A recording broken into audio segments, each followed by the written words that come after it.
ഷീലാസ മുൻപോട്ട് കടന്നു സന്ദേശം അറിയിക്കും. അതിനായി കർത്താദാസിയെ മുൻപോട്ട് ക്ഷണിക്കുകയും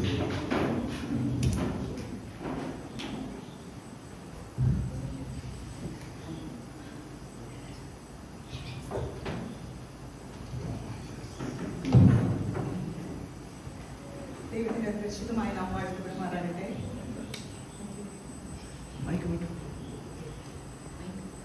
പുത്രീയ സംഘടനയുടെ വാർഷിക മീറ്റിംഗിൽ ഇങ്ങനെ ഒരു സാവകാശം സ്വർഗത്തിലെ ദൈവം എന്റെ ജീവിതത്തിൽ ഒരുക്കിയ ദൈവത്തിന് നന്ദി പറയുന്നു. അത് മെസ്സേജായിട്ടൊന്നും ഞാൻ പറയാൻ ആഗ്രഹിക്കുന്നില്ല. കുഞ്ഞുങ്ങളോട് ഒന്ന് രണ്ട് കാര്യങ്ങൾ ഓർപ്പിച്ചിട്ട് പെട്ടെന്ന് തന്നെ ഞാൻ ഇരിക്കാം. ഇത് സഭാപ്രസംഗിയുടെ പുസ്തകത്തിൽ അതിന്റെ 12-ാം അധ്യായം 1-ാം വാക്യത്തിൽ കാണുന്നു, നിന്റെ യൗവനകാലത്ത് നിന്റെ സൃഷ്ടാവിനെ ഓർത്തുകൊള്ളുക. കുഞ്ഞുങ്ങളോടും നമ്മുടെ PYP കുഞ്ഞുങ്ങളോടും പറയുകയാണ്, നമ്മുടെ ജീവിതയാത്രയിൽ നമ്മുടെ യൗവനകാലത്ത് കർത്താവിനെ ഓർക്കണമെന്ന് പറയുന്നത്. പ്രായമുള്ളവരോടല്ല പറയുന്നത്, യൗവനകാലത്തുള്ളവരോടാണ് പറയുന്നത്. കാരണം യൗവനം എന്ന് പറയുമ്പോൾ തന്നെ നമുക്കറിയാം, നമ്മൾ ഒരു അവസ്ഥയിലൂടെ പ്രായമായി നമുക്കറിയാം നമ്മൾ ആ അവസ്ഥ കഴിഞ്ഞാണ് ഇങ്ങോട്ട് വന്നത്. അപ്പൊ എത്രമാത്രം ആ ഒരു കാലഘട്ടം തരണം ഓവർകം ചെയ്യണമെങ്കിൽ നമുക്ക് എത്രമാത്രം ദൈവശക്തിയും അതിൻ്റെ അഭിഷേകം ഉണ്ടായിരിക്കണമെന്ന് നാം പലപ്പോഴും കാണുന്ന നമ്മുടെ വിശ്വാസ കുഞ്ഞുങ്ങളെ കുറിച്ച് നാം ചിന്തിക്കുകയാണെങ്കിൽ പലപ്പോഴും അവർ ചർച്ചിലൊക്കെ വരുമ്പോൾ ഭയങ്കര ഡീസൻ്റ്. എന്നാൽ അവരുടെ കോളേജ് ലൈഫിൽ അതുപോലെ അവരുടെ ജോലി സ്ഥലങ്ങളിൽ ചെന്ന് കുഞ്ഞുങ്ങളെ കുറിച്ച് അന്വേഷിക്കുകയാണെങ്കിൽ മറ്റു കുഞ്ഞുങ്ങളെക്കാൾ വളരെ വഷളായി ജീവിക്കുന്നതായ ഒരു തലമുറയിലാണ് ഇന്ന് നമ്മുടെ കുഞ്ഞുങ്ങളായിരിക്കുന്നത് നാം മനസ്സിലാക്കണം. അപ്പോൾ നമ്മുടെ കുഞ്ഞുങ്ങളോട് എനിക്ക് പറയാനുള്ളതായ ഒന്ന് രണ്ട് കാര്യങ്ങൾ ഇതാണ്. നമ്മുടെ ജീവിതയാത്രയിൽ കൊച്ചു പ്രായത്തിൽ തന്നെ സൺഡേ സ്കൂൾ പഠിക്കുമ്പോൾ തന്നെ നമ്മുടെ കുഞ്ഞുങ്ങൾ ദൈവവചനത്തിൽ ഒരു ആശ്രയം ഉണ്ടായിരിക്കണം. എന്ത് കാര്യം ചെയ്യുന്നതിന് മുന്നും ദൈവവചനപ്രകാരം അത് ശരിയാണോ, ഞാൻ അഭിമുഖീകരിക്കുന്നത് അഥവാ ഞാൻ പറയാൻ പോകുന്നത്, ഞാൻ ചെയ്യാൻ പോകുന്നത് വചനത്തിൽ ദൈവാത്മാവിന് ഹിതമുള്ളതാണോ എന്ന് ഒന്ന് ശോധന ചെയ്തിട്ട് വേണം നമ്മുടെ ജീവിതത്തിന്റെ സ്റ്റെപ്പുകൾ വെക്കുവാൻ. അപ്പൊ നമ്മുടെ ജീവിതത്തിൽ ഒരിക്കലും ഒരു പരാജയം സംഭവിക്കുന്നില്ല. നമ്മുടെ ജീവിതത്തിന്റെ പ്രാർത്ഥനയും അതുപോലെ തന്നെ ഹൃദയത്തില് ദൈവിക വചനങ്ങളും ഉണ്ടായിരിക്കണം. വചനം ഉള്ളിൽ ഉണ്ടെങ്കിൽ നമ്മുടെ ജീവിതയാത്രയിൽ ഒരിക്കലും കുഞ്ഞുങ്ങളെ നിങ്ങൾ തെറ്റിപ്പോകത്തില്ല. സകല സത്യത്തിനും വഴി നടത്തുന്ന പരിശുദ്ധാത്മാവിനെ നിങ്ങൾ പ്രാപിക്കേണ്ടതാണ്. കാരണം നമ്മുടെ ജീവിതയാത്രയിൽ അഭിഷേകം ഇല്ലെങ്കിൽ നമുക്ക് ശരിയും തെറ്റും പലപ്പോഴും മനസ്സിലാക്കാൻ കഴിയത്തില്ല.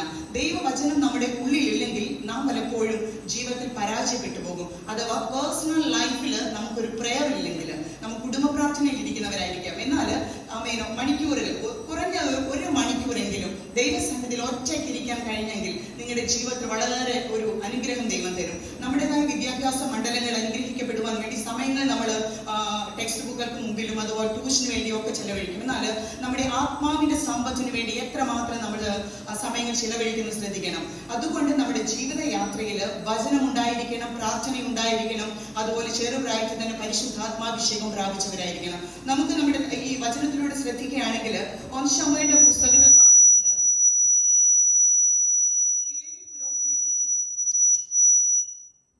ഏലി പുരോഹിതനെ കുറിച്ച് കേൾക്കുകയാണെങ്കിൽ വളരെ ഭക്തനായ ഒരു മനുഷ്യനായിരുന്നു ഏലി.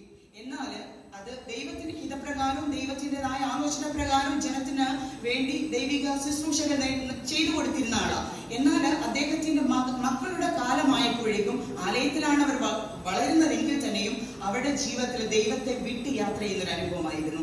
അതുകൊണ്ട് അവരെ കുറിച്ച് പറയുന്നത് അവര് ദ്രവ്യാഗ്രഹികളായിരുന്നു. അതുപോലെ തന്നെ മ്ലേച്ഛത പ്രവർത്തിച്ചുകൊണ്ട് ദൈവത്തെ ഭയപ്പെടാതെ വണ്ണം വചനം പുറകിൽ എറിഞ്ഞു കളഞ്ഞവരായിട്ടാണ് നമുക്ക് വചനത്തിൽ കൂടെ കാണാൻ കഴിയുന്നത്. എലി പുരോഹിതനാണ്, പുരോഹിതന്റെ മക്കളാണ് ഇങ്ങനെ തെറ്റിപ്പോകുന്നത്. എന്നാൽ ആ സമയങ്ങളിലാണ് ദൈവത്തിന്റെ ആലോചന പ്രകാരം പ്രാർത്ഥനയുടെ മറുപടി എന്ന പ്രകാരവും ഒരു ഹന്നയ്ക്ക് ഒരു ശമൂവേലിനെ കൊടുക്കുന്നത്. ഹന്നയുടെ ജീവിതത്തിൽ വളരെ പ്രതിസന്ധിയിലൂടെ കടന്നുപോയത് ഒത്തിരി നിന്ദിക്കപ്പെട്ട അനുഭവങ്ങളാണ്. ദൈവത്തോട് ഒത്തിരി കരഞ്ഞ ഒരു സഹോദരിയ. ആ കരച്ചിലിന്റെയും പ്രാർത്ഥനയുടെ ഫലമായിട്ട് ദൈവത്തിന്റെ ഹിതപ്രകാരമുള്ള ഒരു പൈതലിനെ ഹന്നയുടെ ജീവിതത്തിൽ ലഭിക്കാനിടയായി. ഈ ഹന്നയ്ക്ക് ഈ കുഞ്ഞിനെ കിട്ടിക്കഴിഞ്ഞപ്പോൾ ദൈവത്തിന്റെ സന്നിധിയിൽ പറഞ്ഞ തീരുമാനങ്ങളോ നേർച്ചകളോ ഒന്നും അവൾ മറന്നുപോകില്ല. എന്നാൽ അവൾ ദൈവത്തോട് എന്ത് നേർന്നുവോ അതനുസരിച്ച് തന്നെ ഈ കുഞ്ഞു പ്രായം മുതൽ ഈ കുഞ്ഞിനെ വളർത്തിയെടുക്കുന്നതായിട്ട് നമുക്ക് വചനത്തിൽ കാണാൻ പറ്റും. അതുകൊണ്ട് ഈ ചെറുപ്രായത്തിൽ തന്നെ ദൈവഭക്തിയോടെ ഈ മാതാവ് ഈ കുഞ്ഞിനെ വളർത്തിയെടുത്തത് കൊണ്ട് ഓരോ ജീവിതത്തിന്റെ സ്റ്റെപ്പുകളിലും അനുസരണവും ദൈവകൃപയെ പ്രാപിച്ചതായിട്ട് നമുക്ക് കാണുവാനായിട്ട് കഴിയുന്നുണ്ട്. ഹല്ലേലൂയ. അതാണ് ദൈവത്തെ ഭയപ്പെടുകയും ഏലിയെ പൂർണ്ണമായിട്ട് അനുസരിക്കുന്ന ഒരു ശമൂവേലിനെ നമുക്ക് കാണാൻ പറ്റുന്നത്. ദൈവത്തിന്റെ ഹിതപ്രകാരം ജനത്തിനു വേണ്ടി ന്യായപാലനം ചെയ്തു കൊടുത്ത വിശ്വസ്ത പ്രവാചകൻ എന്ന രീതിയിൽ ശമൂവേൽ ജീവിക്കുമ്പോൾ അവിടെ തന്നെ അദ്ദേഹത്തിന്റെ മക്കളുടെ ജീവിതത്തിൽ കാണുന്നത് എന്താ? പരാജയമായിരുന്നു. ദൈവത്തെ വിട്ട് യാത്ര ചെയ്യുന്നതാ. അതുപോലെ ദൈവത്തിന് ഏറ്റവും വെറുക്കപ്പെട്ട നിലയിലാണ് കാണപ്പെടുന്നത്. എന്നോട് ദൈവം ഒരു വാഗ്ദത്തം കൊടുത്തായിരുന്നു, നിന്നെ എന്റെ പുരോഹിത ശുശ്രൂഷയ്ക്കായി നിന്റെ തലമുറകളെ ഞാൻ ഉപയോഗിക്കുന്നു. എന്നാൽ തലമുറകള് വാഗ്ദത്തം നേടുവാൻ തക്ക വിധത്തിലുള്ള പ്രാപ്തരല്ലാഞ്ഞത് കൊണ്ട്, ദൈവ വ്യവസ്ഥ അവരുടെ ജീവിതത്തിൽ ഇല്ലാഞ്ഞത് കൊണ്ടാണ് ആ വാഗ്ദത്തം അവരിൽ നിന്ന് മാറ്റി ശമൂവേലിനെ കൈമാറുന്നത്. നാം നമ്മുടെ ജീവിതത്തെ ശ്രദ്ധിക്കുക. കുഞ്ഞുങ്ങൾ വളരെ ഭയത്തോടായിരിക്കണം നമ്മുടെ ജീവിതം ചെയ്യേണ്ടത്. കാരണം കുഞ്ഞു പ്രായത്തിൽ തന്നെ വലിയ വാഗ്ദത്തങ്ങളൊക്കെ നമുക്ക് ദൈവദാസന്മാരുടെ വചനങ്ങളിലൂടെ തരും. പക്ഷെ നമ്മുടെ ജീവിതയാത്രയിൽ ദൈവത്തെ ഭയമില്ലെങ്കിൽ, ദൈവത്തെ വിശ്വസിക്കാൻ കഴിഞ്ഞില്ലെങ്കിൽ, വേറിട്ടൊരു സ്വഭാവം നമ്മുടെ ജീവിതത്തിൽ ഇല്ലെങ്കിൽ ദൈവം നമുക്ക് തരാമെന്ന് പറഞ്ഞ പല അനുഗ്രഹങ്ങളും നമ്മുടെ ജീവിതത്തിൽ നഷ്ടപ്പെട്ടു പോകും. അതുകൊണ്ട് കുഞ്ഞുങ്ങൾ വളരെ ഭയത്തോടെ വേണം ഓരോ ദിവസവും ജീവിക്കാൻ. ഇന്നത്തെ കാലഘട്ടങ്ങളിൽ നാം ചിന്തിക്കുകയാണെങ്കിൽ മയക്കുമരുന്ന്, അതുപോലെ മദ്യത്തിന് ഒത്തിരി കൊച്ചു കുഞ്ഞുങ്ങൾ മുതൽ യൗവനക്കാർ വരെ ഇങ്ങനെ അഡിക്റ്റ് ആയിരിക്കുന്ന ഒരു ജീവിത കാലഘട്ടമാണ്. എന്നാൽ നമ്മുടെ കുഞ്ഞുങ്ങൾക്ക് അതിനോടൊക്കെ നോ പറയുവാനുള്ളതായ ഒരു ധൈര്യം കിട്ടണമെങ്കിൽ ദൈവത്തെ ഭയം ഉണ്ടായിരിക്കണം. അത് നമുക്കറിയാമല്ലോ. ദാനിയേലിന്റെ ജീവിതത്തിൽ ഒത്തിരി ആ കൊട്ടാരത്തിലെ സകല സുഖ സൗകര്യങ്ങൾ ലഭിച്ചെങ്കിൽ തന്നെയും ദൈവത്തോട് ഒരു ഉടമ്പടി ചെയ്തത് കൊണ്ട് അവൻ അവിടുത്തെ സുഖ സൗകര്യങ്ങളോ വീഞ്ഞോ അങ്ങനെയുള്ള യാതൊന്നും ആസ്വദിക്കത്തില്ലെന്നായ ഒരു പൂർണ്ണമായ ഒരു തീരുമാനമുള്ളത് കൊണ്ടാണ് പിന്നത്തേക്ക് ദാനിയേലിനെ ദൈവം ഉപയോഗിച്ച് അഥവാ അനുഗ്രഹിച്ചതായിട്ട് കാണപ്പെടുന്നത്. അതുകൊണ്ട് നമ്മൾ വളരെ സൂക്ഷിക്കുക. അതുപോലെ നമ്മൾ സ്കൂളുകളിൽ, അതുപോലെ PYP കുഞ്ഞുങ്ങൾ, കോളേജുകളിൽ ജോലി ചെയ്യുന്ന കുഞ്ഞുങ്ങളുണ്ട്. ഇവരൊക്കെ നമ്മൾ ആക്കിയിരിക്കുന്ന സ്ഥാനങ്ങളിൽ ദൈവത്തെ ഉയർത്തി കാണിക്കാനായിട്ട് ശ്രമിക്കണം. നയമാന്റെ ഭവനത്തിൽ നിന്നതായി ഒരു ഇസ്രായേലിക്കാരി പെൺകുട്ടി ഉണ്ടായിരുന്നു. അവളുടെ ജീവിതത്തിൽ അവള് പിടിക്കപ്പെട്ട് അവിടെ ആയിരുന്നെങ്കിൽ തന്നെയും അവളുടേതായ ജീവിത സാഹചര്യങ്ങളിൽ ഒരിക്കലും ദൈവത്തെ മറന്നില്ല. ആ കിട്ടിയ സാഹചര്യങ്ങളിൽ എലീശയെ ഒന്ന് പരിചയപ്പെടുത്തി കൊടുക്കുവാനായിട്ട് തന്റെ യജമാനത്തോട് പറയുന്ന ഒരു അനുഭവം നമുക്ക് കാണാൻ കഴിയുന്നുണ്ട്. ഇസ്രായേൽ ഇങ്ങനെ ഒരു പ്രവാചകനുണ്ട്, അവിടെ ചെന്നാൽ യജമാനന് സൗഖ്യം വരും. അവർക്കൊരു വിശ്വാസമായിരുന്നു. അത് പങ്കിടുവാൻ ഒരു മനസ്സുണ്ടായിരുന്നു.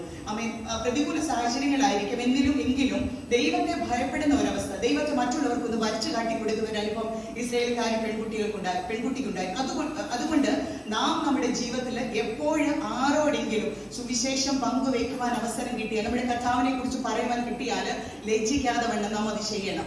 നമുക്ക് ദൈവം ആരോഗ്യം നൽകിയത്, നമുക്ക് തന്ന സംസാരിക്കാനുള്ള കഴിവ്, അതുപോലെ ദൈവം നമുക്ക് നൽകിയ കൃപകളൊക്കെ ഉണ്ട്. അത് മറ്റുള്ളവർക്ക് കൂടി പ്രയോജനപ്പെടുവാൻ തക്കവണ്ണം, മറ്റുള്ളവർക്ക് കർത്താവിനെ ഒന്ന് കാണിച്ചു കൊടുക്കുവാൻ തക്കവണ്ണം നിങ്ങൾ ഓരോരുത്തരും വളരെ അതിനുവേണ്ടി ശ്രമിക്കണമെന്ന് ഓർപ്പിക്കുന്നു. അതുപോലെ തന്നെ കുഞ്ഞുങ്ങൾക്ക് മാത്രമേ ആയുള്ളൂ. മാതാപിതാക്കന്മാർ വിചാരിക്കും ഞങ്ങൾക്ക് ഒരു ഉത്തരവാദിത്വമൊന്നുമില്ല, കുഞ്ഞുങ്ങൾക്കുള്ളതാണല്ലോ.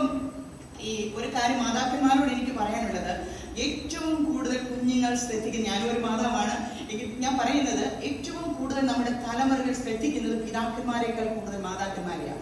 നമ്മുടേതായ അനുഭവങ്ങളാണ് അവർ കൂടുതൽ ശ്രദ്ധിക്കുന്നത്. പ്രാർത്ഥിക്കുന്ന ഒരു മാതാവാണെങ്കിൽ തീർച്ചയായിട്ടും നമ്മുടെ തലമുറകൾ അതേ അവസ്ഥയിലൂടെ വരും. ആദ്യമൊക്കെ അവരൊന്ന് നമ്മളെ കാണുക പ്രാർത്ഥിക്കാൻ അവർക്ക് മടിയായിരിക്കാം. പക്ഷെ ജീവിതത്തിൽ എന്തെങ്കിലും ഒരു ഭാരമോ ഒരു പ്രശ്നമോ ഒരു വേദനയോ വന്നു കഴിഞ്ഞാൽ അവർ ആദ്യം ചെയ്യുന്നത് എന്തായിരിക്കും? ദൈവസന്നിധി മുഴങ്കാലുകളെ മടക്കും. അതിന് നമ്മളാണ് അവർക്കൊരു മാതൃകയായിരിക്കേണ്ടത്.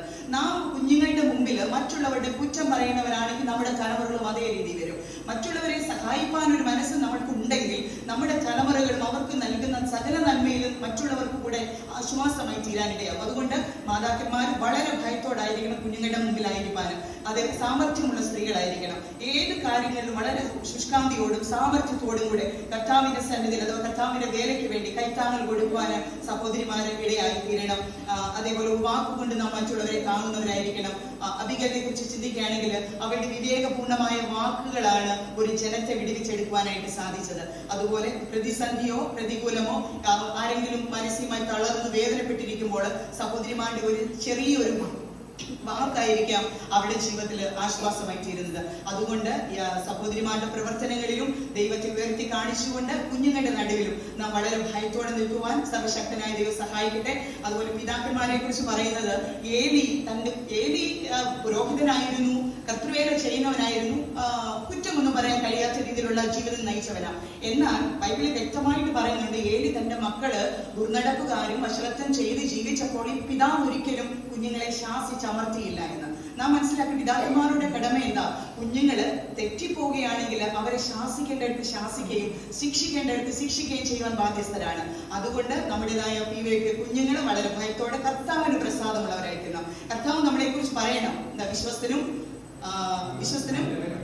നല്ലവരും വിശ്വസ്തനുമായ കുഞ്ഞുങ്ങളെ എന്ന് വിളിക്കണം നമ്മളെ കുറിച്ച്, അല്ലേ? നിങ്ങളെ കുറിച്ച് കർത്താവ് അങ്ങനെ വിളിക്കണം. അതുപോലെ യൗവനക്കാരെ കുറിച്ച് പറയുമ്പോഴും നിങ്ങളെ കുറിച്ചും അത് തന്നെ പറയണം. എനിക്ക് പ്രസാദമുള്ളവർ, എന്റെ ഹിതപ്രകാരമുള്ള എന്റെ കുഞ്ഞാണ് ദൈവം നിങ്ങളെ നോക്കി പറയണം. അതുകൊണ്ട് ഈ ദിവസങ്ങളിൽ നമ്മുടെ ജീവിത യാത്രയിൽ പ്രാർത്ഥനയ്ക്കും വചന ധ്യാനത്തിലും വളരെ സമയം ചെലവഴിക്കുക.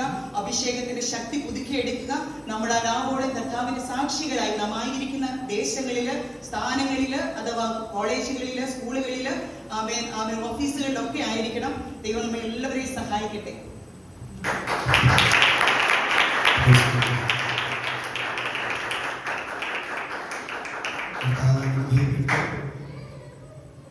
ചുരുങ്ങിയ നിമിഷം കൊണ്ട് അവതരിപ്പിച്ചതായ നല്ല മെസ്സേജുകൾക്കായി സ്തോത്രം ചെയ്യും. നമ്മുടെ ദാസിയെ ദൈവം ബലപ്പെടുത്തുമാറാകട്ടെ.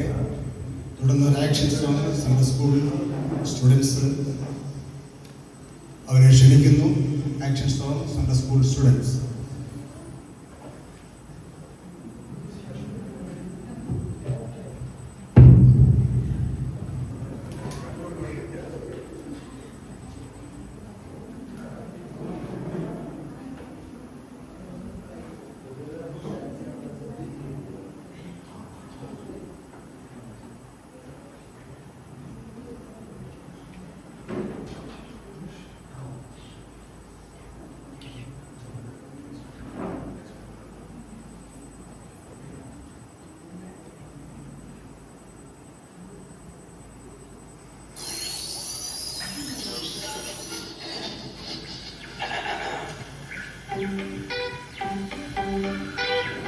तुम दिल में ऐसे बस गए, जिंदगी भर के लिए राजा बन गए, जीवन में ऐसा काम कर गए, वक्त मेरे श्राप मेरे चलते बन गए।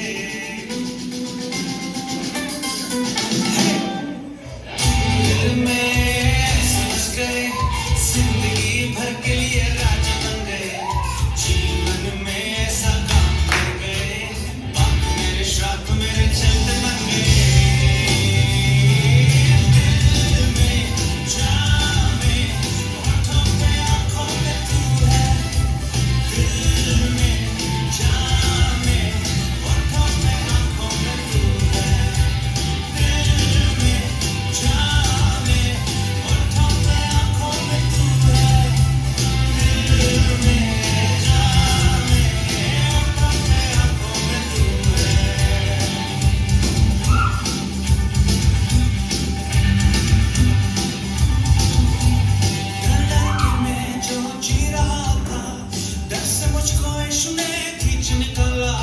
संजीरों में जो झगड़ा हुआ था, तोड़कर उनको आजाद है किया। डर डर के मैं जो जी रहा था, डर से मुझको इसने खींच निकाला। संजीरों में जो झगड़ा हुआ था, तोड़कर उनको आजाद है किया। तुम दिल में ऐसे बस गए, जिंदगी भर के लिए राजा बन गए, जीवन में ऐसा काम कर गए, बाप मेरे श्राप मेरे चलते बन गए।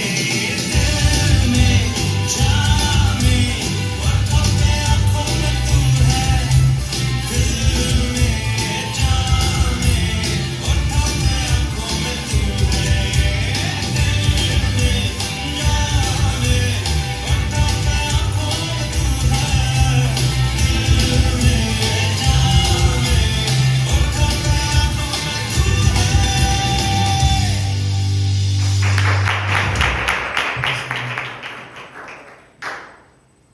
കർത്താവ് നിങ്ങളെ അനുഗ്രഹിക്കട്ടെ. വളരെ ഭംഗിയായി ആക്ഷൻ സോങ് അവതരിപ്പിക്കുവാൻ കർത്താവ് കൃപ ചെയ്തല്ലോ.